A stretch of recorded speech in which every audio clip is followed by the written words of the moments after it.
Hey there, I'm Pickles. Welcome to How to Call of Duty. I like to think of myself as a little bit of a Call of Duty Sherpa. People ask me all the time, how are people seeing me? What gun should I be using?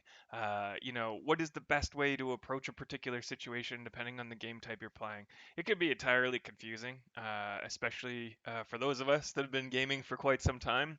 To look at the new Call of Duty, there's a lot of operators, you got a lot of gun attachments, weapon attachments, loadout kits, things that you could ultimately build. It's confusing. It is a lot and can be a bit overwhelming for some people, especially for those of us who are getting up in age. And then for the younger generation, those of you that are just getting started, again, you just don't know what to look for, right? You haven't grown up with all the games like some of the rest of us. You haven't been around when there's all of these iterations of the game to get it to where it ultimately is. So that's what this is going to be about. This stream, this series of videos is going to be about how to give you the knowledge to become a better player and maybe give you a bit of a competitive advantage against some of those really skilled players. I don't protest to be the best player in the world. I feel that I can be competitive and hold my own, but I'm going to give you the knowledge, and I suspect, especially those of you that are much younger than me, being 42, that you will be able to use that knowledge and give yourself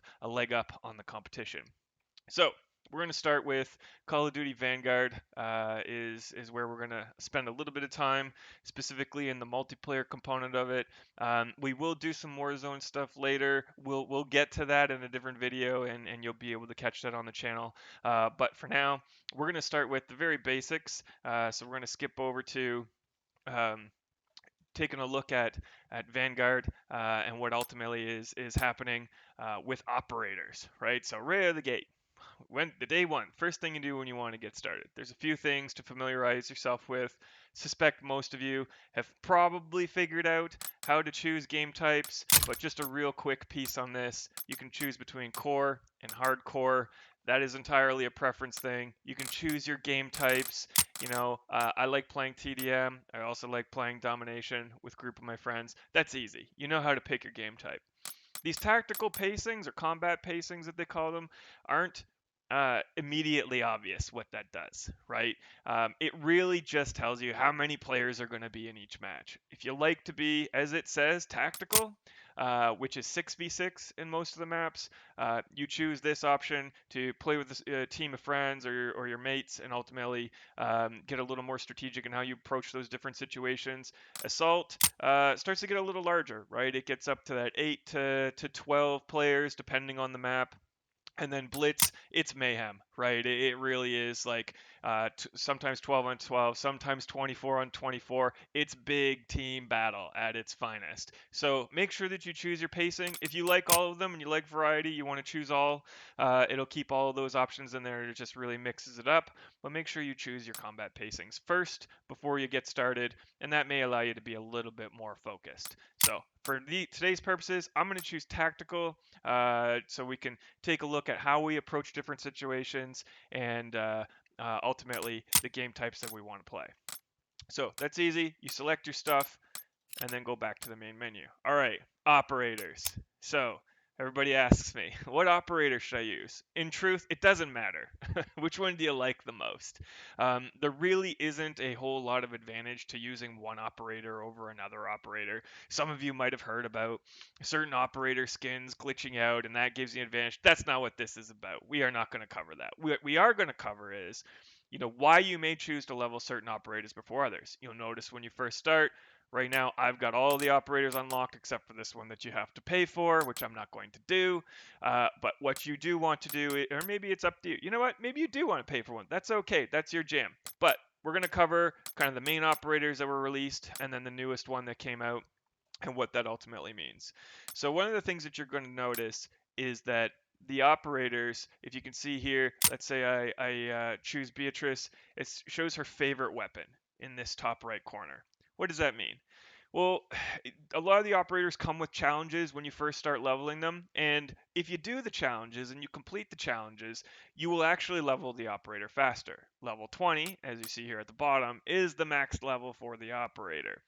The favorite weapon just means you get more experience for your operator, as you can see here in the corner, and you get more experience for the weapon while you're leveling it. Does it matter? It kind of does, especially if you're just starting out. We just came off of the holiday event, and everybody had double XP for, your own prestige level. You had a double XP for weapons. They had double XP for operators. They had double XP for clans. So a lot of us really didn't pay attention to it. Now that that event's over, you may care a little bit. You may just want to level an operator faster, and you were planning on, in this instance, leveling the AS44 with Beatrice. You can get both of those things done at the same time and really get yourself some extra XP. Other than that, it honestly doesn't matter. There was times where I was leveling different operators, and really the only thing that mattered to me was just doing well. The operator's going to level, you're still going to get experience, and you're going to level the gun, whatever it may be that you're using, even if it's not the favorite weapon. It it doesn't matter at the end of the day. Really, it comes down to if you complete the challenges, you'll level your operator faster and get them all unlocked. What do you get? Great question. You don't get a lot. You get a lot of it's really cosmetic, right? So you're going to get different skins that you can wear in the game as you level up the operators and get access to them. Some of them you can pay for in the different bundles, depending on the season and in the Activision shop. That's okay. Again, your choice. But if you want to unlock, Grand Maitre here, you've got to complete. In this instance, it'll even tell you you've got to reach max level for all operators in the unit. Okay, or 4 units. We'll come back to that. You can get her this blue skin by completing all of the operators in her unit. What does that mean? So we go back here and we look. Beatrice is in the barbarian unit. If you level all 3 barbarians to their max level, then you will unlock Beatrice's Grand Croix skin and get access to these other things along the way. The same is true for finishing moves. As you level the operator, you unlock different pieces, highlight intros, which are fun. For when you finished a round and you see that you get featured on the kill cam, you want that highlight intro to look super cool. Everybody gets wowed by it. And then the MVP highlights are really just right before everybody does their voting. What is your operator doing? What do they look like? That's really it. That's all you get.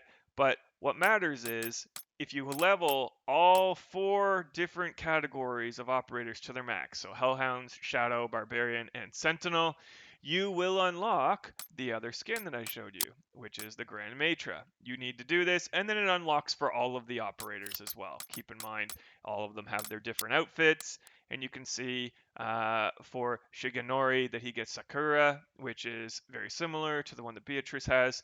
That's really it. You get cosmetic stuff for leveling operators. All right, we'll call a timeout there. If there's any questions and you want to know more about leveling operators or how a certain operator can be leveled faster, certainly don't hesitate to add some comments. Maybe even tell me which one's your favorite one. I have a favorite one. My favorite one is Shigenori for Inquiring Minds. Really enjoy playing with him. I just think his samurai shtick is pretty cool, and not a lot of people use him comparatively to others. So that's why I choose it. But lots of people like to use a new operator like Francis, which he's pretty cool and he's got some cool finishing moves. So really just depends on your flavor. But that's it for operators today.